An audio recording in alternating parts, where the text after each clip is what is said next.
Hello my dear students, good morning, Jai Shri Krishna. Myself Raju sir and I heartily welcomes to you in my educational YouTube channel AIM Education. बच्चों last lecture में हमने discuss किया था introduction of thermodynamics. Thermodynamics is the concept which is totally based on the change in energy during reaction, whether it is happened in micro scale or macroscopic scale. If you want to know about the change in energy during process and what is the change in energy after the completion of the reaction, we can calculate by using the laws of thermodynamics. Totally 4 laws are available in thermodynamics: 0th, 1st, 2nd, 3rd and 3rd law. Overall 4 laws are present in thermodynamics and total thermodynamics is based on that 4 rules. But there is no any relation between thermodynamics and chemical kinetics. We discussed about that topic because chemical kinetics indicates the rate of the reaction and thermodynamics indicates the change in heat of the reaction.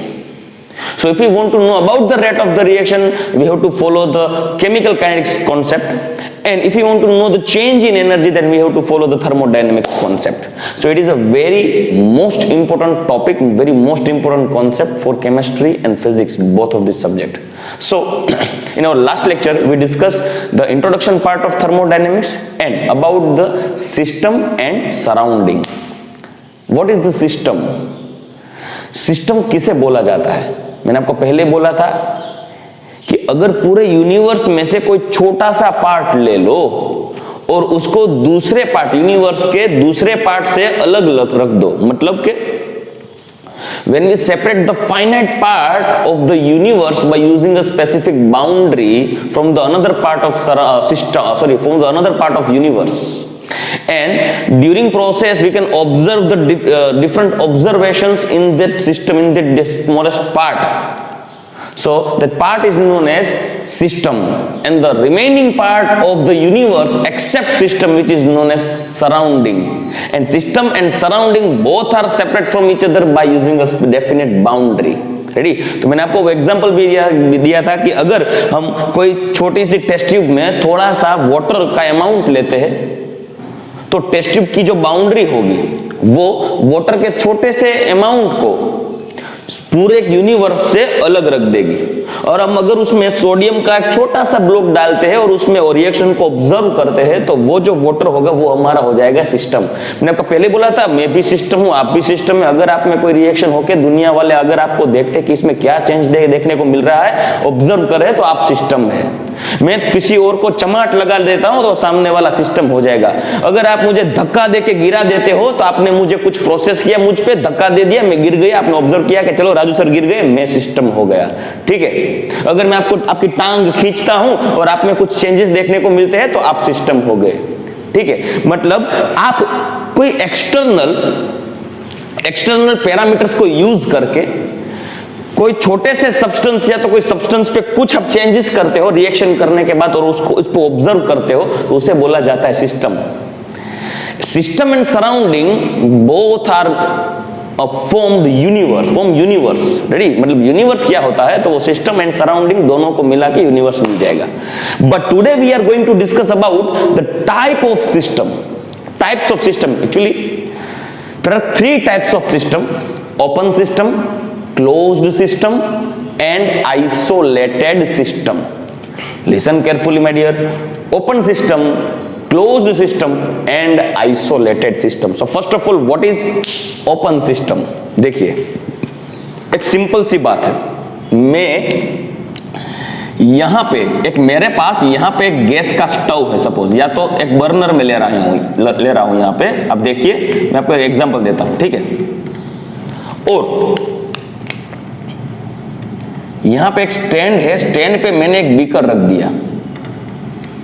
देखिए beaker को मैंने close नहीं रखा, open beaker है, उसकी जो surface है वो खुली हुई है. देखिए. और मैं यहां पे अगर सपोज H2O फिल करता हूं और यहां से बर्नर चालू है, आपने हीटिंग को कंटिन्यू रखा है. So if we apply the heat in the open vessel in which water is already filled, then what will happen? Then this heat enters in vessel from the surrounding, because this part is surrounding, this part is system, and this is boundary. So when we apply heat by using burner, this heat exchange from surrounding to system, and due to the increasing of temperature of water, after some time this water will evaporate and remove from the vessel in form of mass. Mass means ये water vapour release हो जाएगा, तो मास कम होता जाएगा धीरे धीरे। आप देखना इसकी जो सरफेस होगी वाटर की वो कम होती जाएगी। तो आप क्या सोच सकते हो कि चलो सर, अगर मैं ओपन वेसल में पानी भर के उस पे हीट अप्लाई करता हूं, बर्नर पे रख देता हूं, गैस पे रख देता हूं, गैस चालू कर दूंगा, तो क्या होगा? धीरे धीरे वो वेट वाटर वेपर फॉर्म में जो ओपन वेसल है उससे बाहर निकल के एटमॉस्फेयर में सराउंडिंग में चला जाएगा, क्योंकि वो वाटर था हमारा सिस्टम।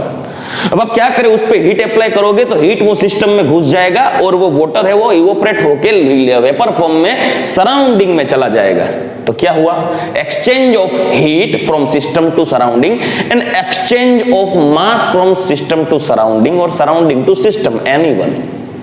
मतलब कोई ऐसा सिस्टम है जो सराउंडिंग के साथ एक्सचेंज दिखा रहा है। किसका एक्सचेंज करता है वो भाई? या तो वो एनर्जी एक्सचेंज करेगा इन फॉर्म ऑफ हीट, या तो वो मास भी एक्सचेंज कर सकता है, दोनों को एक्सचेंज कर सकता है। So that kind of system is known as open system. अगर आप एक काम करो, घर पे चाय बनाते हो, तो चाय बनाने के लिए क्या आप प्रेशर कुकर यूज करते हो? नहीं ना, आप ओपन वेसल ही यूज करोगे। उसमें आप चाय पत्ती डालोगे, चीनी डालोगे, पानी डालोगे, मिल्क डालोगे, उसको उसमें हीटिंग अप्लाई करोगे, बर्नर पे रख दोगे। तो जितनी क्वांटिटी आपने इनिशियली ली थी, जो वेसल था उसमें, ओपन वेसल था उसमें, एट द फाइनल पॉइंट आपको उतनी ही क्वांटिटी लिक्विड की नहीं मिलेगी, क्योंकि आपको चाय को उबालना होगा। तो तब क्या होगा? बाहर से टेम्परेचर कहां पे आ जाएगा? सिस्टम के अंदर। तो सिस्टम हो जाएगा गर्म। तो आपको एनर्जी का एक्सचेंज मिला सराउंडिंग से सिस्टम में। दूसरी बात क्या होगी? उसमें से वेपर बाहर निकल जाएगा, तो उसमें से मास भी कम हो गया, सराउंडिंग में चला गया। तो आप ऐसा भी बोल सकते हो सर, सिस्टम एंड सराउंडिंग दोनों एक दूसरे में हीट का भी एक्सचेंज करता है और मास का भी एक्सचेंज करता है, तो वो हो जाएगा ओपन सिस्टम। ठीक है, तो आपको ये बात दिमाग में रखनी होगी कि इसे ओपन सिस्टम बोलते हैं। दूसरा एग्जांपल लेता हूं, क्योंकि अगर आपको ऐसा लगेगा कि सर एक्सचेंज में तो सिर्फ हीट को बाहर से ही अंदर आना होगा सराउंडिंग में से सिस्टम में, नहीं, ऐसा जरूरी नहीं है। ऐसा भी हो सकता है कि सिस्टम से सराउंडिंग में भी हीट जा सकती है। जैसे कि हॉट कप ऑफ टी, आप एक कप टी का रख लो, सरफेस पे किसी पे आप टेबल पे रख दो, चाय का पूरा कप, गर्मा गर्म कप रख दो। थोड़ी देर के बाद क्या ऐसा होगा, आफ्टर हाफ एन आवर आप ऐसा देख सकते हो क्या कि जो चाय थी वो उतनी ही गर्म होगी जितनी शुरुआत में थी, मतलब इनिशियल पॉइंट पे थी? नहीं, उसकी हीट कम हो गई होगी, उसका टेम्परेचर डिक्रीज हो गया होगा। तो कहां गई heat in form of energy? Energy कहां गई? वो जो हॉट टी था वो कोल्ड हो गया। क्यों भाई? कहां गई हीट? वो चली गई सराउंडिंग में। So the system which can exchange mass and energy in form of heat, mass तो निकल जाएगा मगर एनर्जी को इन हीट के फॉर्म में एक्सचेंज कर सकता है। ठीक है, so the system which exchange mass and heat with surrounding, that system is known as open system. Ready? So we can draw here diagram. Suppose I have the open vessel in which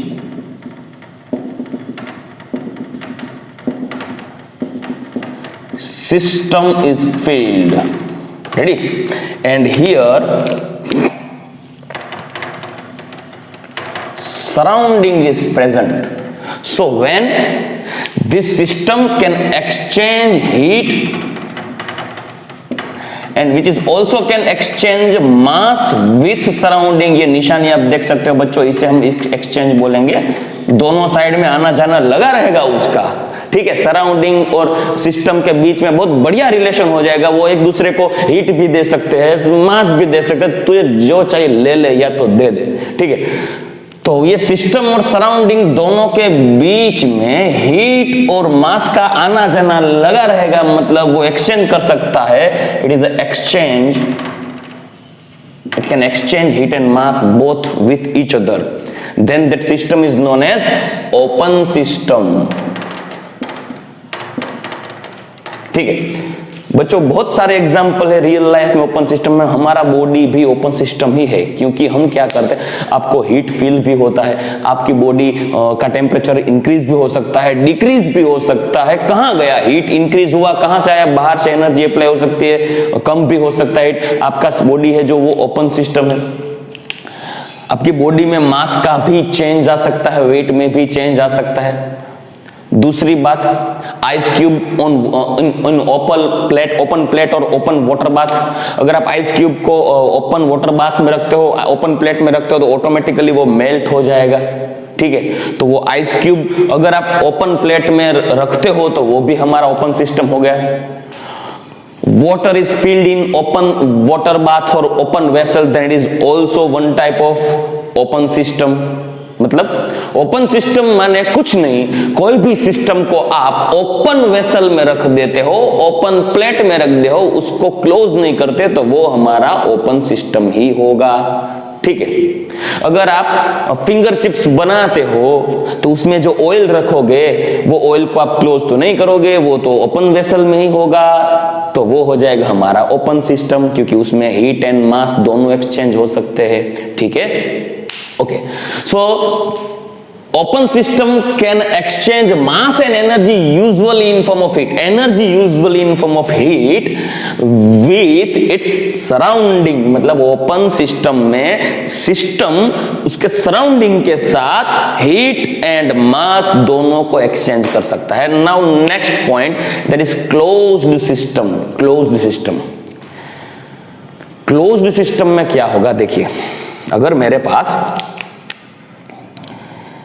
एक water bottle है, कांच की एक बोतल है यहां पे बच्चों, और इसको मैंने बंद कर दिया है एयर टाइट।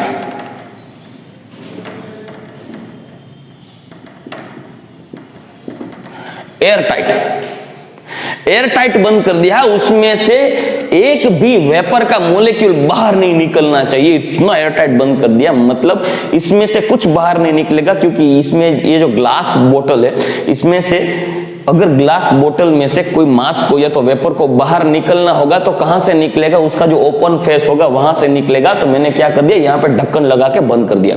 अभी आप क्या करोगे, इसमें हॉट वाटर फिल कर दो।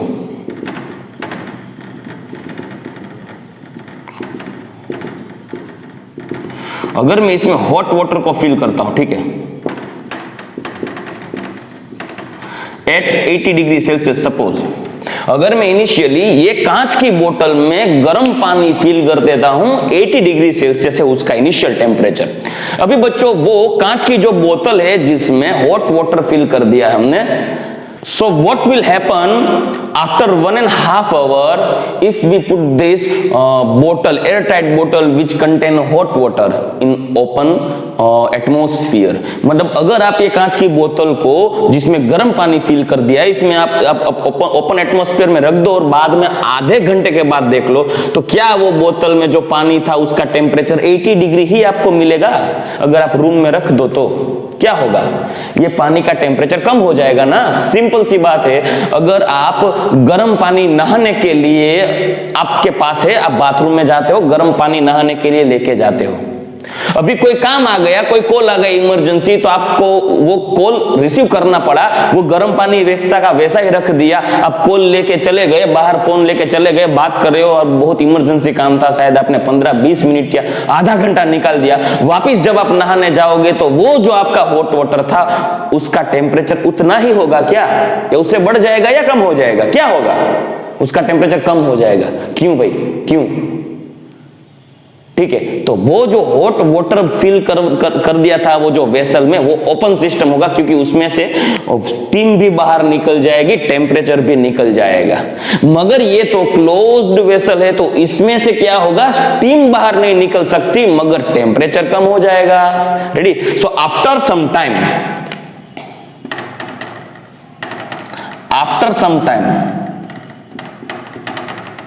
the temperature of this hot water will decrease up to room temperature.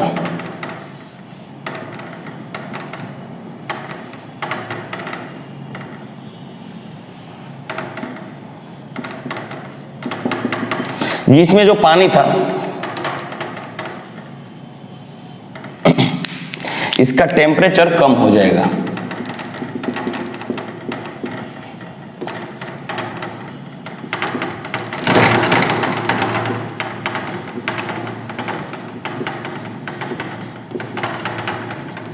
और उसका टेम्परेचर हो जाएगा रूम टेम्परेचर जितना।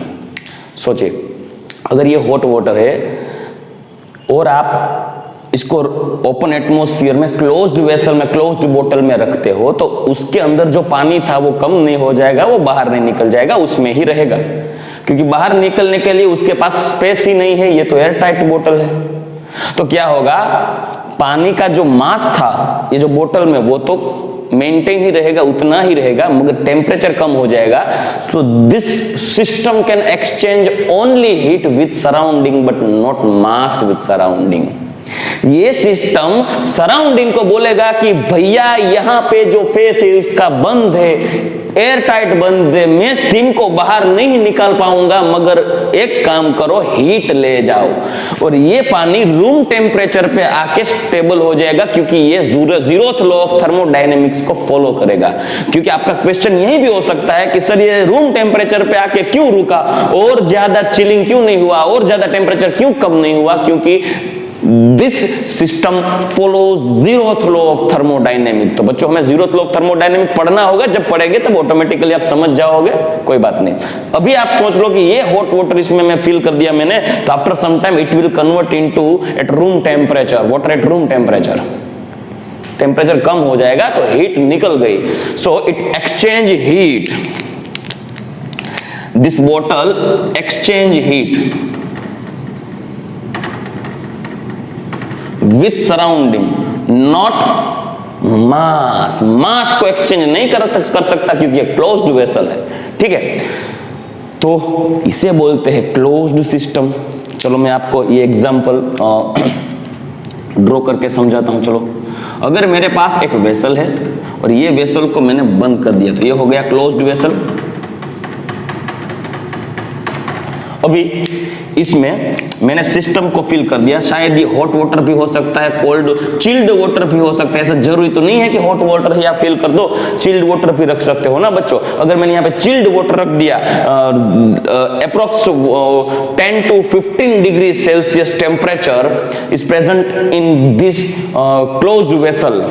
मतलब ये वेसल में सपोज पानी का टेम्परेचर है वो जो 10 to 15 डिग्री सेल्सियस है, तो अगर आप ये चिल्ड बोतल को रख देते हो ओपन एटमॉस्फेयर में, तो automatically after some time it will convert into room temperature. वो रूम टेम्परेचर पे आ जाएगा, स्टेडी हो जाएगा, तो उसका टेम्परेचर बढ़ जाएगा।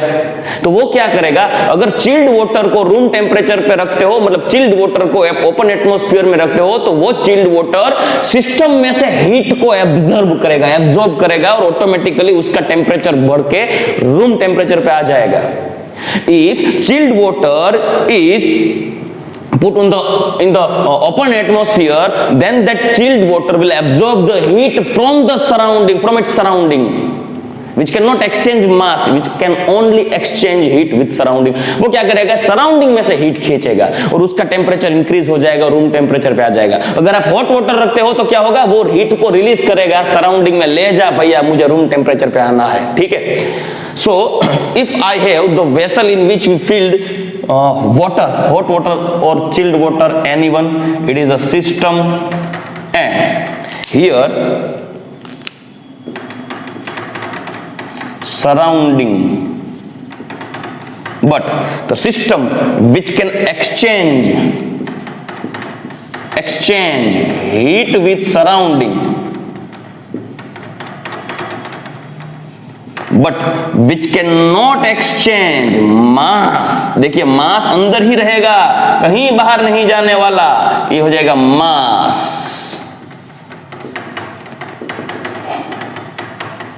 अगर कोई सिस्टम सराउंडिंग के साथ हीट को एक्सचेंज करता है तो वो क्लोज्ड सिस्टम होगा, मगर वो मास को एक्सचेंज नहीं करना चाहिए. अगर उसने मास को भी एक्सचेंज कर दिया तो वो हो जाएगा ओपन सिस्टम. इट मींस तो close system means which allows the transfer of heat with its surrounding but not mass. Mass को अलाउ नहीं करेगा कि चल तू निकल, वो तुझे यहीं पे रहना होगा, मास को कहीं नहीं जाने देगा वो. ठीक है, एग्जाम्पल लेते हैं. चलिए, हॉट और कोल्ड वाटर इन क्लोज्ड बोतल.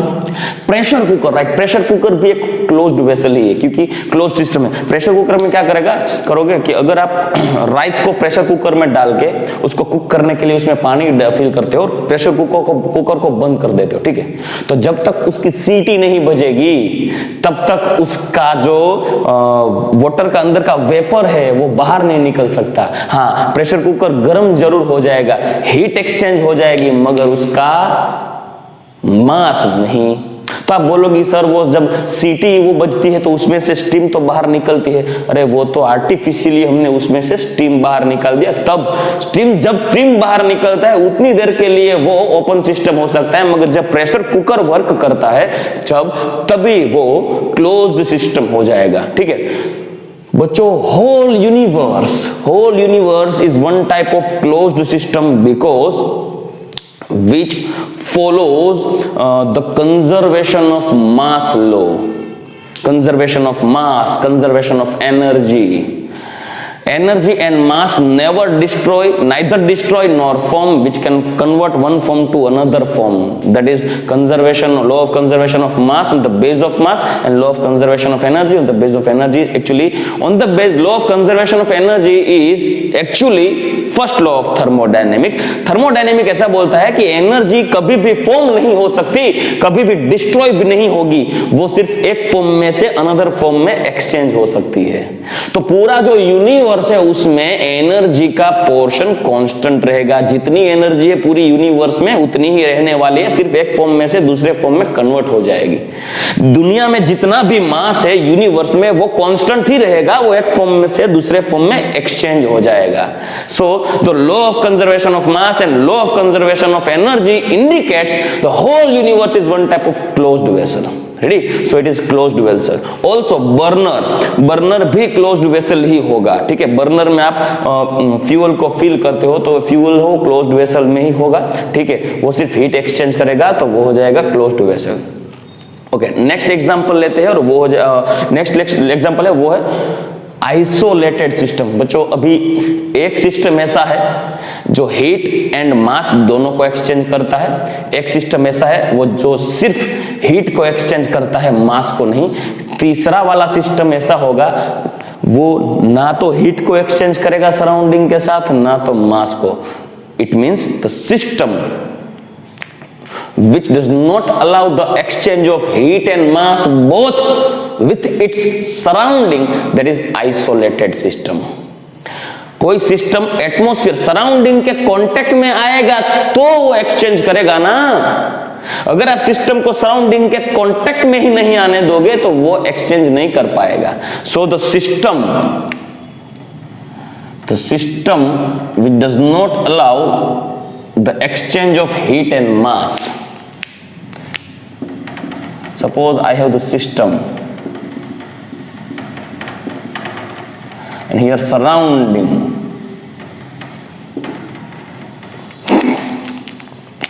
which does not exchange heat and which does not exchange mass with surrounding, which does not allow the transfer of either mass or energy. दोनों में से किसी को बाहर नहीं जाने देगा, बाहर से अंदर आने नहीं देगा, वो हो जाएगा आइसोलेटेड सिस्टम. प्रैक्टिकली अर्थ पे रियल लाइफ में आइसोलेटेड सिस्टम पॉसिबल ही नहीं है. ऐसा कोई सिस्टम ही नहीं बना बच्चों कि जो सराउंडिंग के साथ कुछ भी एक्सचेंज ना करे, मतलब ना तो मास ना तो एनर्जी या हीट कुछ एक्सचेंज ना करता हो, ऐसा कोई सिस्टम नहीं बना। हाँ, टेम्पररी आइसोलेटेड सिस्टम बना सकते हैं। We can form the temporary isolated system and that is high quality thermos flask. बच्चों, अगर हम बड़ी लंबी ट्रिप में जाते हो या तो रोड पे लंबा ट्रैवलिंग करना हो तो आप क्या करोगे, चाय को सुबह थर्मोस फ्लास्क में फिल करके, अभी कोरोना के टाइम पे अगर आपको कहीं दूर जाना होगा तो बाहर की चाय पीने की बजाय आप थर्मोस फ्लास्क में चाय भर के ले जाओगे। सुबह निकलते हो 7 बजे, सुबह 10 बजे अगर आपको चाय पीनी है तो अगर वो थर्मोस फ्लास्क से आप चाय पीते हो तो वो चाय का टेम्परेचर उतना ही रहेगा, तो वो हो जाएगा आइसोलेटेड सिस्टम। मगर वो टेम्पररी आइसोलेटेड सिस्टम है बच्चों, क्योंकि वो थर्मोस फ्लास्क कुछ समय के बाद वो क्लोज्ड सिस्टम में कन्वर्ट हो जाएगा। After some time it will become a closed system, तो उसके बाद उसका टेम्परेचर कम हो जाएगा। कैसा सिस्टम, ये कैसे हो सकता है? क्योंकि थर्मोस फ्लास्क का जो फॉर्मेशन होता है वो कैसे होता है कि अगर मेरे पास कोई थर्मोस फ्लास्क है सपोज, तो ये जो थर्मोस फ्लास्क है उसके अगल बगल में यहां पे कोटिंग किया जाता है। अंदर एक ग्लास होगा, ये ग्लास का इनर जो पोर्शन होगा, इनर वॉल होगी, वो ग्लास की होगी, और बाहर की ओर या तो स्टील या तो प्लास्टिक लगा देते हैं और बीच में यहां पे वैक्यूम बना देते हैं और यहां पे ये तो क्लोज हो जाएगा। ठीक है, ये वैक्यूम रख देते हैं, इवैक्यूटेटेड बोतल और फ्लास्क। तो इसमें अगर मैं सिस्टम को फिल कर देता हूं बच्चों, सुनिए, अगर मैं यहां पे कुछ हॉट वाटर या तो कोल्ड वाटर फिल करता हूं यहां पे, अगर सिस्टम को हीट और मास एक्सचेंज करना हो तो वो सराउंडिंग के कांटेक्ट में आना चाहिए ना, मगर यहां पे होगा सराउंडिंग और इसके अंदर होगा सिस्टम, मगर यहां पे क्या हो जाएगा, कांटेक्ट ब्रेक हो जाएगा। सिस्टम सराउंडिंग ये वैक्यूम होगा तो सिस्टम सराउंडिंग के कांटेक्ट में ही नहीं आ पाएगा, तो सिस्टम सराउंडिंग के साथ एक्सचेंज नहीं कर पाएगा हीट या तो मास। ठीक है, so the high quality thermos flask is act as a isolated system but temporary, not permanently, because we cannot form isolated system permanently। अगर आप इसमें हॉट टी को फिल करते हो तो 3 या 4 घंटे तक या तो 5 घंटे तक, अगर अच्छा बढ़िया क्वालिटी वाला अगर आप थर्मोस फ्लास्क यूज करते हो तो 3, 4 या 5 घंटे तक आप उसमें हॉट वाटर या तो हॉट टी फिल कर सकते हो। उसके बाद वो कुछ भी करके वो सिस्टम के कांटेक्ट में तो आ जाएगा, क्योंकि नेचुरल सिस्टम को तो आप तोड़ नहीं सकते बच्चों। ठीक है, तो वो क्या होगा, हीट एक्सचेंज हो जाएगा, हीट चला जाएगा, इसमें से चाय नहीं निकलेगी भाई। अगर मैंने चाय सुबह भर के निकला, शाम को उसमें चाय ही नहीं, ऐसा नहीं होगा। अगर नहीं है तो आप पी गए होगे भाई। ठीक है, क्योंकि उसमें से ये तो क्लोज्ड सिस्टम हो जाएगा, सिर्फ हीट ही निकल जाएगी। So for some time it is act as a isolated system, but after that it will act as a closed system। Clear? So these are the types of system: open system, closed system and isolated system। And our next point is process. What is process and types of process? So let's see it। So dear students, our next topic is process। What is process? अगर किसी को पूछा जाए कि process क्या होता है तो बोलोगे कि सर कोई भी रिएक्शन होता है उसे प्रोसेस बोलते हैं, मगर रिएक्शन एक प्रोसेस का ही फॉर्म है। आपको अगर प्रोसेस की डेफिनेशन देनी है तो उसमें प्रोसेस या तो रिएक्शन वर्ड ही नहीं आना चाहिए, तो क्या बोलोगे? तो आप ऐसे बोल सकते हो कि सर कोई सिस्टम है, उस पर कुछ एक्सटर्नल चेंजेस करके और वो सिस्टम का फॉर्म अगर हम चेंज कर लेते हैं, मतलब if we change the form of system from one form to another form, or system changes the one form to another form, that phenomena is known as process। The phenomena in which the system changes in one form to another form, एक form से दूसरे form में system change होता है तो वो phenomena हम बोलेंगे प्रोसेस। ठीक है, suppose I have a system like A which is converted to B after the process, right? ये हो गया ना after the process. It means the system which is converted into one from A to B, that phenomena is process. क्योंकि process के बाद वो B में convert होगा, ठीक है? Okay. How many types of process? Actually, mainly 4 types of process are possible: isobaric process, isochoric process, adiabatic process, and isothermal process. बच्चों, सोचने के लिए और डेफिनेशन के बेस पे अगर हम बात करते हैं तो बहुत ही सिंपल टाइप है, मगर ये टाइप में से जब क्वेश्चन पूछा जाता है तो वो सोल्व करने के लिए ये सिस्टम के अंदर, ये प्रोसेस के टाइप्स के अंदर घुसना पड़ेगा। तो हम वो भी डिस्कस करेंगे कि इसमें से कैसे कैसे एमसीक्यूज आते हैं और हमें उसमें कैसे अपना माइंड अप्लाई करके सोल्व करना है। So what is isobaric process? If during process pressure remain constant, that is known as isobaric process। मतलब आपको कोई ऐसी प्रोसेस देखनी होगी, आपको कोई ऐसी प्रोसेस देखने को मिलती है जिसमें प्रेशर में कोई चेंज नहीं आता। It means initial pressure and after process final process pressure both are remain constant और both are same, then that is known as isobaric process। So in isobaric process pressure remains constant,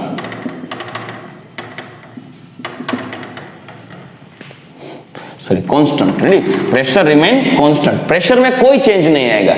मतलब आप कोई process करते हो, reaction करते हो like A and B, अगर यहाँ पे 1 एटमॉस्फेरिक प्रेशर है तो यहाँ पे भी 1 एटमॉस्फेरिक ही प्रेशर होगा।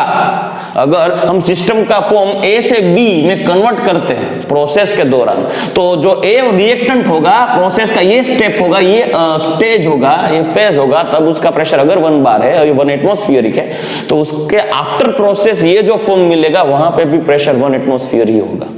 So the isobaric process means the pressure remains constant during process। तो अभी आपको बोला जाए कि बच्चों इसमें प्रेशर का कितना चेंज मिला, तो आप क्या बोलोगे? 0, कोई चेंज ही नहीं हुआ, तो 0 चेंज मिला। So the change in pressure during this process delta P is equal to 0।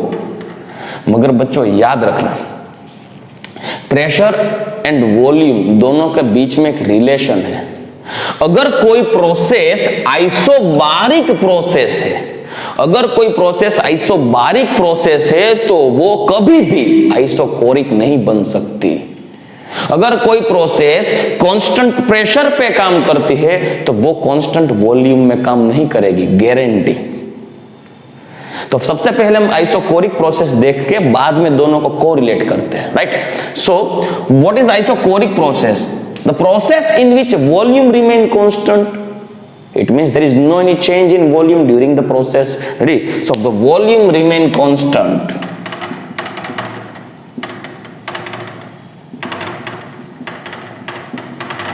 during process, it is known as isochoric process, delta V is equal to 0। Volume में कोई चेंज नहीं होता। अगर यहाँ पे मैं रिएक्शन करता हूँ और ये रिएक्शन में, रिएक्शन वेसल में जो गैस या तो कोई भी कुछ लिक्विड फिल किया, जो किया वो उसका लिक्विड का सपोज वॉल्यूम 1 लीटर है और आफ्टर द प्रोसेस उसका वॉल्यूम 1 लीटर ही रहता है, तो वो हो जाएगा आइसोकोरिक प्रोसेस, ठीक है?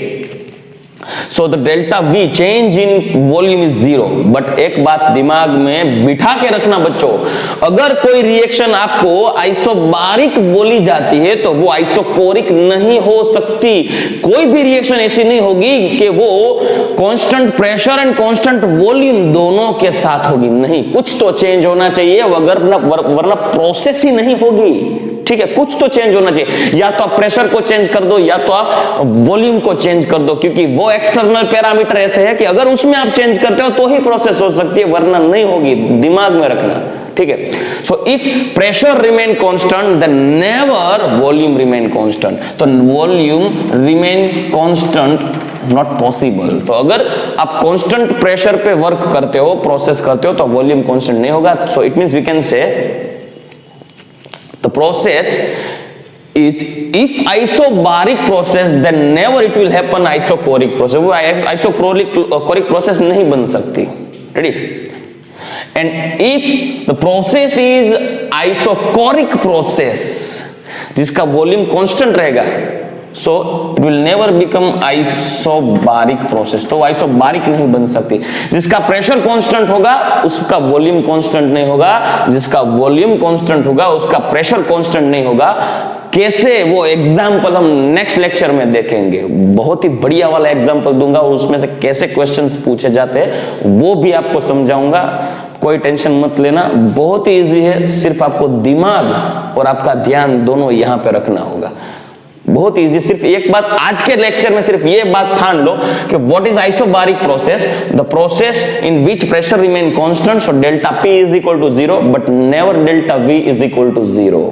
delta V is equal to 0 if the process is isobaric process. But in isochoric process, volume remain constant, then delta V is equal to 0, then never delta P is equal to 0 in isochoric process. Now, A diabetic process, ये दोनों का जो correlation है ऐसे ये दोनों का भी कोरिलेशन है। ए डायबिटिक प्रोसेस, तो process during process heat remain constant, so change in heat remain constant, sorry change in heat is equal to 0, it means heat remain constant। अगर कोई रिएक्शन करते हो तो जो रिएक्शन में रिएक्टेंट है उसकी जो हीट होगी वही हीट आपको प्रोडक्ट में मिलेगी, कोई चेंज नहीं होगा, ना तो बड़ा होगा नहीं तो कम हुआ होगा, कुछ नहीं हुआ होगा, ठीक है। So the heat means Q remain constant, so delta Q is equal to 0 as it is isothermal, नाम से ही पता चल सकता है, टेम्परेचर के बेस पे बात हो रही है, isothermal. So the process during process temperature remain constant is known as isothermal process.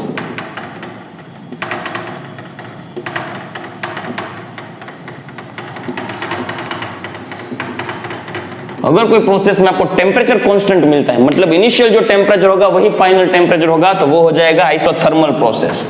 मगर एक बात याद रख लो, अगर कोई रिएक्शन ए डायबिटिक है, मतलब जिसमें हीट कांस्टेंट रहती होगी, उसमें टेम्परेचर कभी भी कांस्टेंट नहीं होगा, वो दिमाग में रखना। So if the reaction is adiabatic then it will not isothermal. If the reaction is isothermal, then it is not adiabatic. अगर जो कोई प्रोसेस ए डायबिटिक है तो वो आइसोथर्मल कभी नहीं हो सकती, अगर कोई रिएक्शन आइसोथर्मल है तो वो ए डायबिटिक कभी नहीं हो सकती। तो ये बच्चों आप दिमाग में रखना, ये एक्स्ट्रा पॉइंट मैंने लिख के दे दिया ये वाला, ठीक है। Isobaric process means pressure remains constant but never volume remain constant. Isochoric volume remain constant, delta V is equal to 0 but not delta P is equal to 0। वो प्रेशर में चेंज होगा ये रिएक्शन में, तभी तो वो वॉल्यूम कांस्टेंट रह सकता है। ये रिएक्शन में प्रेशर कांस्टेंट रखना है तो आपको वॉल्यूम में चेंज करना होगा। ये रिएक्शन में आपको हीट को कांस्टेंट रखना है तो आपको टेम्परेचर में चेंज करना होगा, और ये रिएक्शन में आपको टेम्परेचर को कांस्टेंट रखना है तो हीट में वेरिएशन करना होगा, मतलब एक दूसरे के साथ कोरिलेट हुआ ना। तो ये प्रॉपर एग्जांपल एक दूसरे का जो रिलेशन है वो, और कौन सा एग्जांपल कांस्टेंट टेम्परेचर हो सकता है, कौन सा एग्जांपल कांस्टेंट प्रेशर हो सकता है, वो सभी एग्जांपल को आपको मैं लास्ट लेक्चर में, इट मींस नेक्स्ट लेक्चर में मैं समझा दूंगा, ठीक है। तो चलो बच्चों, आज के लेक्चर में हमने देख लिया types of system and process and types of process. So we will discuss about the types of examples for the types of process and what types of questions can be asked in different types of competitive exam on the base of this topic. Ready? So we will discuss in our next lecture. So till that lecture, good bye, take care, जय श्री कृष्ण।